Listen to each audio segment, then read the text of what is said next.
I can hear you so well, in fact. I got to be honest with you. What time is it? Can't even see my phone. I can't either. So well that I forgot to press go live during our conversation. Oh, This is so this we're live now.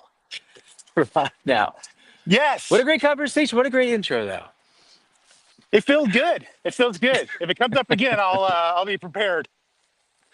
This is the challenge with not being at a desk. And I knew it, but this is like when I was saying before about it was like a really hard push to get me out of the door this morning, but knowing I had to go like show up for other people was the most helpful thing. Um, but it's not This, easy to get out in the middle of the day, walk. It's not easy to set up the software. It's not easy to then remember all these things. But I think we're here to make sure that we can show people that that's possible. So it is possible. so just to recap, I'm going to give you just the Reader's Digest version for those who are unfortunately not able to have been with us the last couple minutes. It's 34 degrees in Dallas with the wind chill of probably somewhere in the 20s. I'm wearing long underwear, sweatpants, my daily dad's t-shirt with a sweatshirt, and I got all prepared to show you all these layers, and I had the phone on this tripod and got all prepped. And then when your button went, hey, backstage, I'm like, oh shit. So I started getting dressed and I'm getting over, and I thought you wanted to, talk about the show or something. And then I was like, oh man, back to perspective, or hey, we build this shit up in our heads, the mental stuff. I had it all, whatever. And then I'm like, he's getting ready to go outside. Like he's got the show kicked up. I'm just gonna do this. So I did it and I prepared and walked out, and then we started talking and we forgot to hit record. But it was good. It was good. You said, if I heard you right, that this morning was one of those mornings that you wish you took the subway. No, because I don't want to. I'm not as much of a want to take the subway. I just didn't want to have to get on my bike. But this is the main point. Is that there's times where I'm going to feel invigorated and ready, and I want to get outside when it's cold, especially this time of year. I know it's going to be cold, right? Yep. But I know I didn't want to. But I think just doing those hard things is just important. Just like doing the hard thing of getting out here with the phone, juggling all the buttons. But yeah, nah, I'm totally okay not being on the subway. I'm not scared of the subway. I know everyone's afraid of the New York City subway right now, but I get it. We've seen horrific things, but overall, it is pretty safe. What's the most thing, the highest level of what they're fearful of right now? Is it some sort of an attack, or is this some sort of virus? In New York, I mean, Yeah, that's what I'm saying. Wait, is there one that's higher, or are you guys just having extra histamines? no, I mean, I don't think anyone's on high alert. It's, Okay. I feel like it depends on what you want to absorb and kind of let yourself be scared of something. But yeah, it's not like I don't think there's any kind of like mask mandate discussions. I know that H1N5, is that what the bird flu is? That first person died in Louisiana or California. I don't know what it was. But like that's not even like no one's bringing this stuff up right now. I think New Okay. York itself got really frustrated with just like the rest of the country, during that time. Right. Um, I've so, heard but some things and I've heard some rumblings, but I tend to be a lot happier if I don't watch the news. So I don't know what's the, and, and the posts that I follow of the friends that are trying to be monetized, some of the stories that I absorb there are probably sway me a different way. So that's what I'm saying. I don't watch the news. I've heard the mask stuff because I've seen some people in some pictures wearing masks, and I'm like, are these yeah, old? No, they're new, that kind of thing. But yeah, I didn't know what was going on. yeah, yeah, not much. Oops, across the street. Um, yeah, no, I think there's no high alert anything right now. So we're all good. Everyone's out, just cold. That's all it is. We got snow coming, I think, Saturday. But You do? yeah, yeah, we We got do snow too, coming. is what they're saying. Up to an inch. I'm sorry, up to a foot. What are you gonna do? How are you gonna walk? What are you gonna do then? I'm probably going to do some go lives and take people through. It's fun. I'm going to be dressed pretty much exactly the same way that I'm dressed right now, except I'm going to have this hood over my head, and I'm gonna have a scarf around my face so that I'm breathing hot air. I actually had a little turtleneck thing on this morning as well. Uh, it it can feel overwhelming. I always say that getting dressed for the winter, like when you're getting dressed for like to go skiing, it's just overwhelming to the senses. Everything Yep. is different. Everything is like you're bundled, you're kind of hot, you're a little bit sweaty, you can't move the same. I remember going to ski club as a kid. I don't know if you had, well, I don't know if you, yeah, I mean, I don't know, in the, I did it in either Alaska. in We Alaska, would, yeah, yeah, we would get on the bus and we would go 45 minutes to Alyeska and ski all Saturday. that's awesome. Oh, that was, so you, it was ski club through school. You would do that, or this was with the family? Yeah, ski club through school. We'd go get on the bus on Saturday morning at, I want to say it was 5 a.m. and ride there. And it might have been more like an hour and a half. Somebody that's in Anchorage will Google and tell me Alyeska is 170 miles. There's no way you got there in an hour. But as a kid, all that stuff. Anyways, yeah, we would get up and go to school. And one of I mean, these things, our life is about memories. That's the other thing. So be outside and keep your eyes open. I can remember so vividly riding the chair through the clouds to the top to where we were above the clouds. So when you were skiing, you could see this blanket all over, and then you would ski through the cloud. You come out below. It was fantastic. Yeah, that's so cool. It is, and like, you know what? I feel like even being so overwhelmed with, you know, even prices and then what it takes to get up there, even like being nervous that you can't ski as well, it's always worth it for some of those moments. And then you're like, Yeah. ah, you know what? I would do it again. And that's why everyone keeps going back because there's special little moments there. So Yes, I and I like it. agree with you. I agree with you. I recommend if you can have some sort of way to unzip whatever your outerwear is. So if you're walking and you do get hot for some reason, you can like self ventilate, but you don't want to necessarily take it off like a hoodie. Hmm. So Hmm. one of those kind of one of those kind of little tips. Have an umbrella, I like a your little tips. one. I bought an umbrella for my wife for Christmas for this exact reason because she needed one, needed a small one that she could put in some pockets. Yep. It was always a necessary thing. I really liked our discussion about our buddy, our buddy, Yeah. our buddy Dom was taking on all his goals. No one heard it before, You want to but talk about it? yeah, let's talk about it. So Yeah. tell me your thoughts again on how we can make sure, because I know that you were saying, well, I'm not really like a coach in that way, but I know you have your thoughts. How can you make sure that you're taking on all these goals? I have a thought and I'll share it, but I want to hear yours first about how you can make sure that someone's not getting overwhelmed trying to do all of these things at once. Reader's Digest. We talked about Dom as part of this challenge. Yeah, lost the word there. Challenge and the list and how long it is, and I think he's already gotten a red mark, and making sure that you're having compassion. And what I think during that long spiel is I said I would take his list because I think it's a fantastic list. I think it's all stuff that I'd love to be doing myself, and I'd make that the ultimate goal to be not something that he's aspiring to, but just all habits he does on a daily basis by the time December comes around, and work to have compassion and understanding things. Like, I know he lives in two different places or he travels quite a bit like I do. And so having things prepared to take with him so he can have his habits on the road. And, I'd love to do these challenges with people and they'd be like, I traveled and I didn't take my shoes, so I couldn't walk. Mhm. What? Mhm. You didn't take your shoes? Like, put your shoes on. I travel with my tennis shoes double laced through the loop of the backpack that my computer bag is in. So they're with me anytime, anywhere. I can put them on. I can get my walking in, right? It's, if you prepare yourself, you will do it. So with Dom, please give yourself compassion, but the list is fantastic. And it feels like the word I used before was you tried to build Rome in one day, and it took a while for Rome to look the way it did. So just give yourself grace as you're going through it, but it's an awesome list. I love what you just brought up about your shoes. You said that you tied them together, you put them through something. Basically, you have them with you. You're prepared whenever you're traveling, right? That's what you said. I carry a backpack with my laptop. It's got like toothpickers. It's got my, my Blockbuster video card in case they come back. It's all in there. I heard that noise. Hopefully, okay.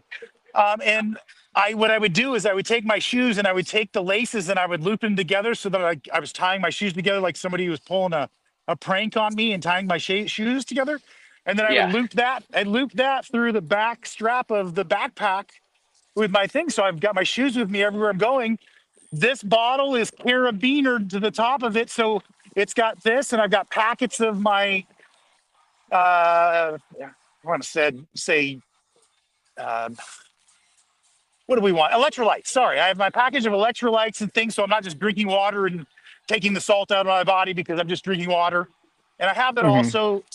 I'm prepared to keep doing it even if I'm not on my home turf. There it is. I want to tell you why I love that, because I think someone has either a lot of goals, they want to accomplish something. I see this, and I see it so often right now. When you really get down to it and you talk with someone, I'm going to let us use an example. I didn't want to use a body fat loss example, but I'm going to use a health nutrition example of reducing cholesterol, right? So there are certain things in our diet, that in our lifestyle, that we can definitely do to help reduce cholesterol. But what I'm trying to say is, unless you're somebody who wants to identify themselves as someone who wants to eat in a way, move in a way, live in a way that you can reduce your cholesterol or keep cholesterol in a healthy range, well, you have to make sure that, one, again, you identify yourself as that, but then all of your actions also have to follow with that. And I think a lot of people, they want a goal, right? They want lower cholesterol, they want to get stronger, they want to be a reader, but like, if you just say you want to be a reader and I'm going to read 3 books, but you need to now set yourself up to make sure that you do things in life and you're prepared to be a reader. Do you have your book with you at work? Do you have your book with you on your commute? Do you have your book with you when you're going on vacation? Like, to be a reader, this is a James Clear thing, right? He was like, you don't have to read a certain amount of pages. It's just you have to read more than you did yesterday or more than you Yep. did previously to be a reader. So if you want someone that is that like but you have to set yourself up and plan. And I think a lot of people don't really get into the true identity of of who the person is they have to become to make these things happen. Um, and like today, if I showed up, I took a car in here, I didn't have any shoes. Well, that's stupid. If I didn't have, stuff to be warm, a jacket and my gloves right now, right, I wouldn't Yep. be able to walk and be out here. But I Yep. knew what we were gonna walk. I had to define myself, get my mind ready. But I think that's the biggest thing. If you aren't identifying yourself with who you want to become and what it's going to take and the actions that you have to be prioritizing, you're not going to become that person. I think a lot of people then get discouraged because they're not getting to where they want to be. And it's like, well, you didn't start from the best place.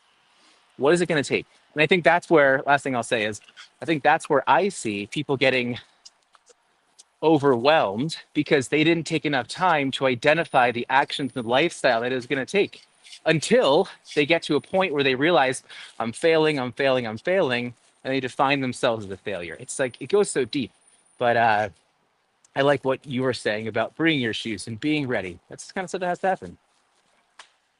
I set myself up when I said I was going to walk the circumference of the earth 84 miles a week. There aren't, you know, as trying to add multiple goals, making sure I got 7.5 hours of sleep, make sure I was eating the right diet, and getting this 12 miles a day approximately for 84 miles.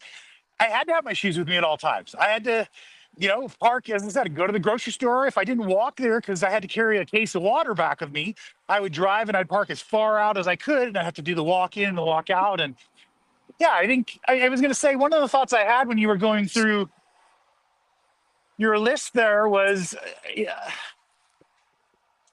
I think it's been bastardized, and I'm probably going to get a lot of shit for saying this, but it's kind of that fake it till you make it stuff in a Mm. good way, right? It's that you may not be a walker yet, but you have the shoes, you've gone through the steps as you said, you've set yourself up, you've given yourself really no excuse for no matter what the weather is or what's outside, because I've got an umbrella, I've got my gloves, I've gone through and I've got all this stuff. and now there's no way. And then you just have to do it like every day. My David Goggins is my hero. He says the F word too much, so he gets a lot of shit. But he says, and I'm going to say my best David Goggins. He's like, sometimes I sit there and I stare at my motherfucking shoes for an hour. Like I just stare at them. And then I put them on. Yeah. I go do what I got to do. But sometimes you got to give yourself that grace or that time to prepare. But then go do it. Yeah. I completely agree with that. I think that's so good. I want to share something that someone in our community, his wife had shared, and she's also well known in the community too. But what I love to think about is if we decide not to do something that's going to get us to the goal that we want to get to, but if we decide not to do something because we're not motivated and you're not building the habit or the structure around doing it, what are you going to do once you have the motivation? Then you have to build the habit, build the structure, and then you can use the motivation. If you're someone who really is thinking about motivation, you would set yourself up to take advantage of motivation at some point instead of trying to have it all together packaged perfectly. That's what I have. So the if you know Ron Jordan, his wife Alyssa, Yep. Yep. Ron shared this with me. It was just like a one-off statement. It wasn't anything like profound when he was sharing it. But there was something I think he was saying because he's been posting a lot. He's a runner. He's an ultra runner, right? So people kind of it's like, wow, so impressive. It is.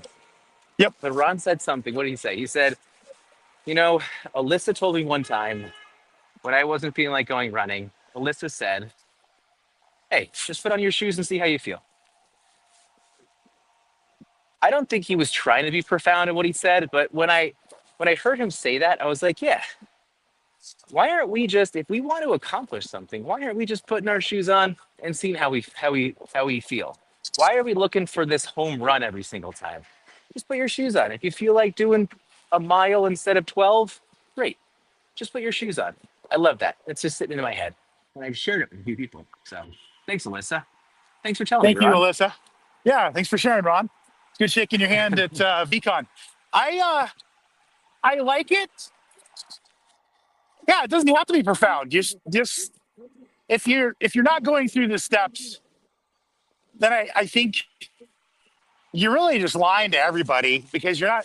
You know what I mean? You're not doing what it takes to get the thing done. Like minimum requirements to walk would be, as she said, put your shoes on. Like, so yes, I think I hear it all the time. Like I get a lot of, I don't know if I would use the word flack, but people just, hey, this is why I can't do it. This is why it won't work for me. This Mhm. is I have carpool, I have whatever. And I think like Blaze, Blaze on X News, wanted to get a shout out someday. I'm hoping he's sponsoring our show um, with his hats, the ones that are on fire. Yeah. Uh, See, I get into my rant like that, and then I forget exactly what the whole point I was going to say and why I brought Blaze to begin with. What were we talking about before we got to Blaze? No, it's perfect. We were talking all about how these like small little things you mentioned about making sure that you're not lying to yourself, right? By not following through, doing the small things, you're lying to yourself and possibly other people, right? He Um, did great. yeah, so Blaze is great. I don't remember why I brought him up. Well, I think it had to do something around accountability. I'm part of this group with him, and we're setting ourselves up to try and do yes, these videos, and he yeah, responds. But yeah, I don't know exactly what it had to do with the story. But yeah, setting yourself up, have realistic goals, have yourself prepared so that if there is something, there's not an excuse. If you do for some reason, and I have this come up from time to time, I don't make 10 miles or I don't make 8 miles. I have a 5 mile day because it was Christmas. And I spent all day yeah. inside with my grandkids, right? I give myself compassion, I give myself grace. And next day I go out and I go back to it. And you just keep going. I I want to ask you about community. One thing, because I know that you want to build out our freedom streakers. Now, would want to ask anyone listening, who's one person you think you can invite in right now that maybe is looking for a community or people to walk with? They're not doing it, right? Is there someone in your life that you could do that? Maybe it's you. Maybe it's someone close to you. Maybe it's someone that you saw online. But we want to build out Robbie's group of walkers, the Freedom Streakers, joining us right now. Don was with us last time, which is great. Yep. The thing I wanted to really say though was that, especially when it comes to accountability, I'm forgetting the stat right now, about like if one of the closest people to you in your life, if they happen to be eating unhealthy and they are an obese individual, that you are, forget if it's closer to 40 or 60% more likely to be obese yourself. And Yep. so, the opposite is not as true, that if you surround yourself with people who are moving, people who are thinking positively, I, I'm pretty sure it's not as high of a percentage, but it still is more likely that you will pick on those habits too. I think from a community Right. standpoint, whether it's with Blaze's group, whether it's with us walking here, the Daily Dad stuff, and all this kind of stuff here, Josh Courage's, program that I know that he's running right now, Yep. people are more likely to follow through with these things if they have people around them. How do we encourage people to put themselves in these circles? That's kind of my question there. I like it. I struggle with coming up with a perfect answer. I've started using AI, so I might have to Hmm. start asking it these philosophical kind of questions. But you know, I'll be vulnerable, right? I stopped drinking in October. Would be 10 years, and it wasn't good for me, and I needed to do it. And I can look now, and there are a lot of people that aren't in my life anymore, and some of it is because I put myself in a different position. I put myself in a different perspective, a different place, different mindset. Some of it was me trying to, keep them off my back. I drink cranberry and water just to make sure that as long as I had a pink drink in my hand, people would not come up and ask me what was wrong with me, kind of thing. And I guess my Yeah. point of this is I needed to put myself in a situation where I was with people that also had the, similar goals, like you're saying that, hey, I'm not going to drink. I had to put myself in places where it was different and in a community that was supportive of that aspect of my life. And I've done a lot of, I think this is kind of why you brought this up, but I've done a lot of this community building, V Friends, Tweak Labs. I can get on the list. I think I'm in about 100 Discords still.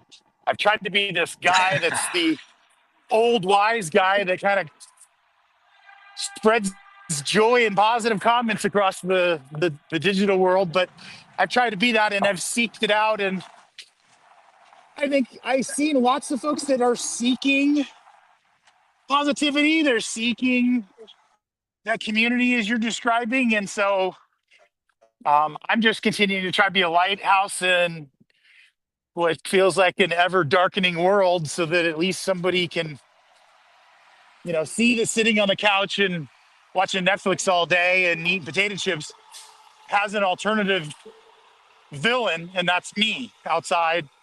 And I do love potato chips. I think when you talked about it was it Doritos?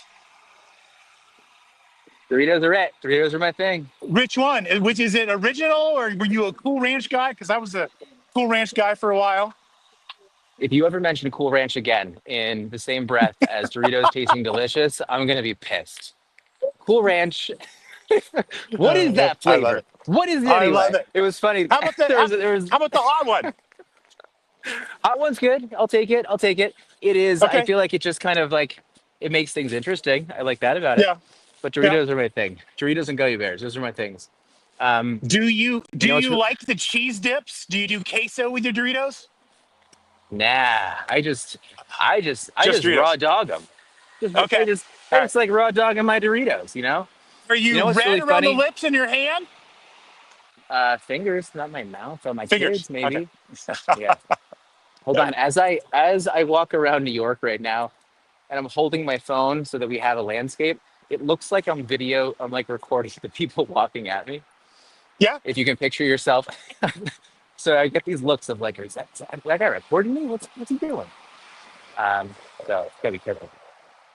I hold on. I want to go back to what you just said about the Community. your community, people around you, because I think it is. I want to ask more questions right now than I do want to make a statement. So I'm trying to get myself there. So excuse my moment, Make a statement. but try not to. Don't push me to do something I want to do, Robbie. Stop that. Um, I want because I just because the it's so true that I think that when you start to live a different lifestyle, healthier lifestyle, you mentioned no alcohol, you've already created the people around you that know you as that. How did you know that that was happening before you cut out the alcohol? Did you anticipate that? Did you let your friends know? What did you do? How did you set up for that? Or did you just walk into it and you learned as you went? I think that I went through a lot of education. I went through outpatient therapy. I did AA stuff. I went to rehab. I mean, I went to all of the therapies. I think I'm over therapized, been to marriage counseling, been to individual counseling. I mean, I feel like I give counseling. Um, but you had to come to for me, the ultimate thing was coming to the identity that I didn't want to do any of the similar same things I was doing. That was, the definition of insanity, right? Do the same things, but think things are going to be different on the other end. Sure, And yeah. so I set myself up for that through counseling and therapy. Understood that, back to what I was saying, if you're hanging out with all the same people, if you've been with the same guys and they've been bringing you a beer on the couch in front of a baseball game every day that you've been going over there since you guys were either legal to drink or maybe you're, you know, elementary school friends, right? I mean, I have buddies that went to school with guys that still know from 10 years old. And if they just walk over and hand it to you, it's going to be really kind of ugly. I've had people that have come up and tried to give me stuff and, just, so you have to set yourself up to have an understanding and put yourself in places where, that failure is not an option. Love that. Such a necessary thing. I mean, again, that's like defining yourself in the moments of weakness. How are you going to stay the person that you want to become? If you didn't do if you didn't do the inner work, you're not going to be able to pull through in some of those hard moments. And yeah, people have a hard time. They have a hard time keeping our mind. They want to fight back to who we are to get comfortable again. And alcohol is such a great thing. I remember when I was in grad school, I was in grad school, I kind of postponed my professional life, but all my friends were in their professional life. And so Right. drinking really heavily, and it was just what you did in New York when you were young. Remember, I was in Pause therapy it, at the pause time. it, pause First there for a time, second. Pause there yeah, for a second. It's the identity that we all have. Like I was going to say, we drink to celebrate. We drink when somebody dies, and we're condolences. We drink for me, the biggest thing was I go to trade shows, and I don't know if that exists in your field, but going to a trade show and 6 to 8 is the happy hour where everybody's carrying and drinking and smoozing, and it's great because all the inhibitions are down. But that's where I would carry the cranberry water because I had to keep those people off because it's, as you said, it's just built into the identity that we have, that the only way that you're able to really truly celebrate or deal with something is if there's a dealie in your hand. got to find other ways to do it. And that's hard. It's so hard, especially when your friends around, you want to celebrate the way that you can't anymore. So, hey, Robbie, you know what's going to happen? It's going to happen really soon. Somehow, my phone was at 50%. Now it's at 2. I think it's cold. So my battery is low again. So here's what we're gonna do. Okay. We're gonna end our stream. It was a great one. I love these topics. And then we're gonna show back up. I know we talked previously about doing some more days throughout the week. Let's try and work that in for sure. But for now, it was a great walk. Both of them. All right, Robbie. Love you, buddy. We'll talk to you Appreciate it. soon. Love you too. Take care. Have a great day. Okay, take care. Bye. You too. All right.